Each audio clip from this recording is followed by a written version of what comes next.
What's going on, profiteers? Hope all is well. Another episode of Combos with the CFP, Mario Payne in beautiful New Jersey.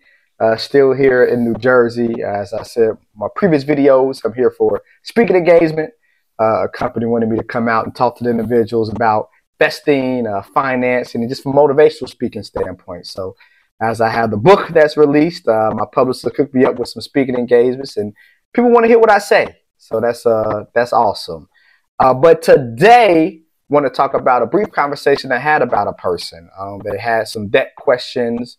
So it's kind of walking them through kind of what to do, but it made me kind of think holistically, what's going on with debt here in America? We know the debt ceiling is coming up. They still have not came with an agreement, but believe you me, come June 1st, and right now it's the last week of May, they are not going to let that debt not get passed. They are going to pass a bill.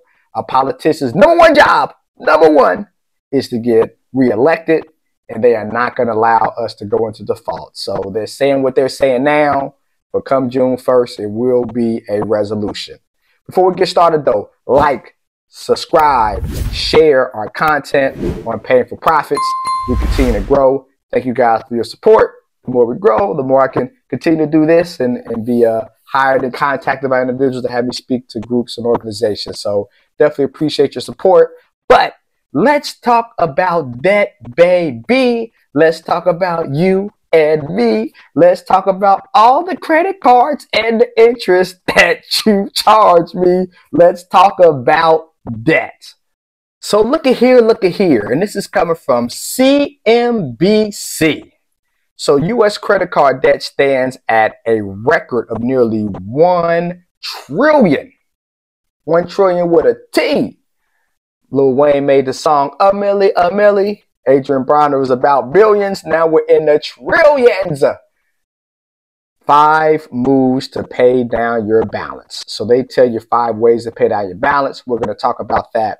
But first and foremost, total credit card debt stood $986 billion in the first quarter of 2023, according to the Fed Reserve Bank of New York. Oh, the Fed, at it again.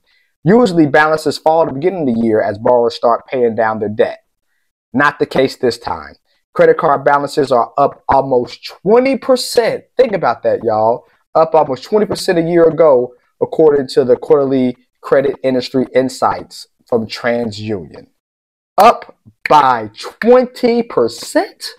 So you said if I had $100 of debt last year, now my debt's $120. If I had $50,000 of debt last year, now I have $62,000. How is that possible? And how can we rail down the debt? Listen, you guys, it's very important. You only live once. In the words of Drake, YOLO, you only live once. Yes, that is the motto. Also, though, we need to be financial disciplined. We need to make sure we go to the mall, we just get what we're supposed to get. I was on Cheddar News the other day talking about ways to get out of debt. One of the things when you shop, make a list. Don't just walk into that shopping center or that grocery store and just start to being like Fabulous and throw it in the bag. We don't want to throw it in the bag. No, we want to have a list. Checking this list, checking it twice. Want to find out who's naughty and nice when it comes to my pockets. So that's the first thing you want to do. Make a list. Let's be financially disciplined, because with the credit card, we have a $1,000 credit card. They're charging us 20%. Those groceries did not cost $1,000. They cost $1,200. Groceries $1,000. Credit card company $200. So as we can see, with credit card balances in the U.S. are well above pandemic lows. You can see in 2019, we was at 808 billion with a B, went up, but then look at COVID, what happened. The PPP loans, the money that people was getting, I think it was it like $1,400 a month or $1,400 per person? My apologies. Pandemic 2020 is like a lifetime ago, right? Everything closed down. I had my financial firm talking to clients then. You know, they weren't worried about the market. They was worried about if they're going to live in 6 months, right? So that's a long time ago. But definitely between the stimulus checks of $1,400 and also the PPP loans, kudos to people that were paying down and paying off their debt. Great job. And then what happens over time, of course?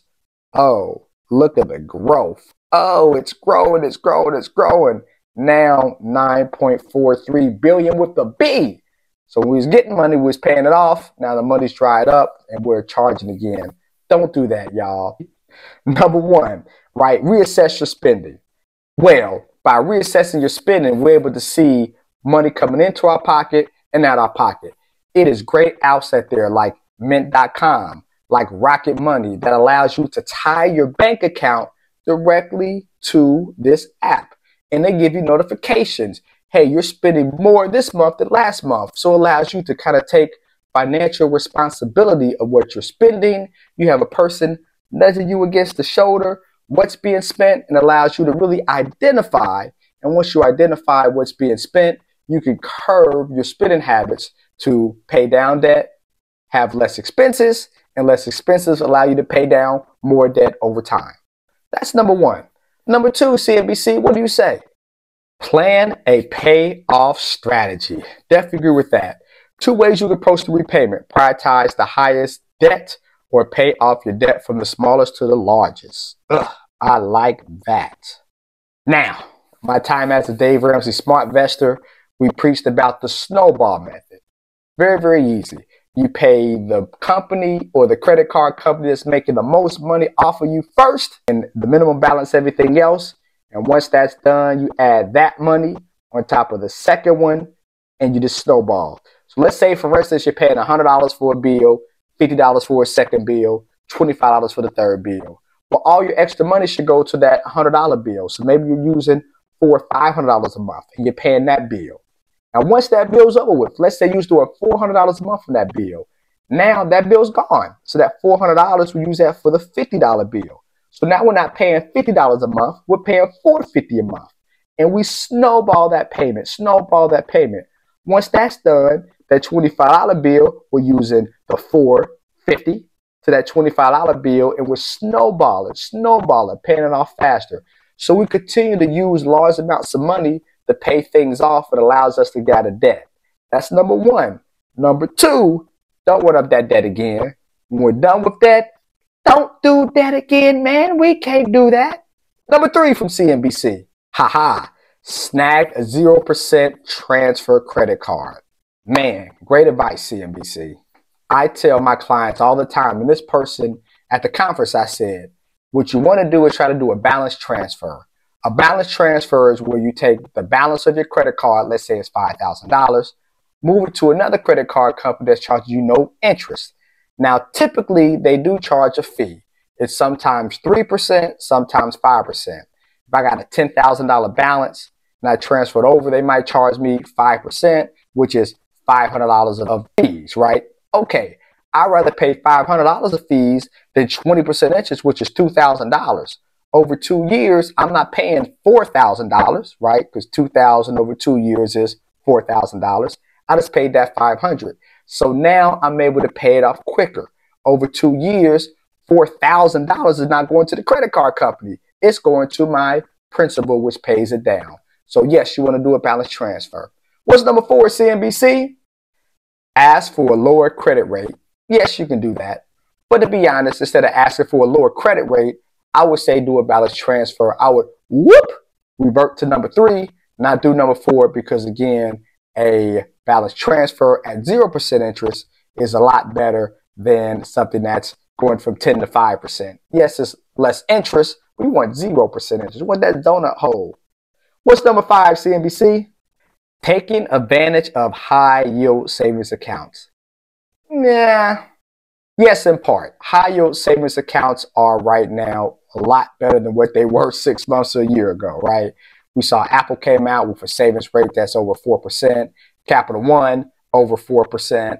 Yes, we are seeing a lot of banks, more like the online banks like the SoFis, your Capitals, and Apples of the world, just giving you high savings accounts from an interest standpoint. However, though, if we're doing our job, if we're already saving 10%, investing 10%, and we have that 50-30-20 rule I talk about, right? 50% towards needs, 30% wants, 20% investing, well, then your money's already in an account that's growing. It should be invested. All your extra money, once we build up our savings, should go towards paying down and paying off debt. So yes, having a high yield savings account helps. I would recommend, though, all the extra money we pay down off that debt. If your interest rate is 20% and your high yield savings account is only 4%, you're losing money. If I got $100 and I'm paying the credit card company $20 a year, I'm only making $4 a year on my savings account, I'm still losing $16. So pay down, pay off the debt. But in closing, we are spending a little bit too much money as a society from a credit card standpoint. You got 5 ways to run it in.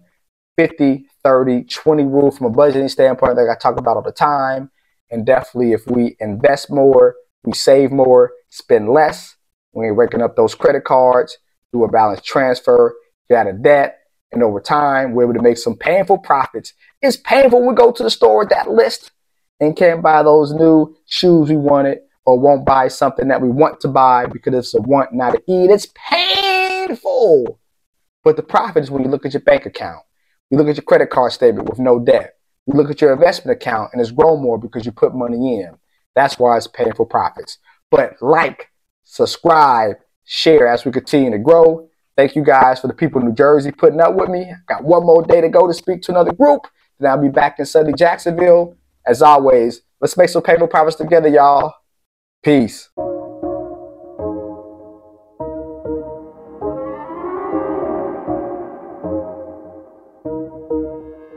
And you just wanna get paid, tired of making the money mistakes. Make a payment on your bills and you still late, yeah. Painful profits to help you seek change.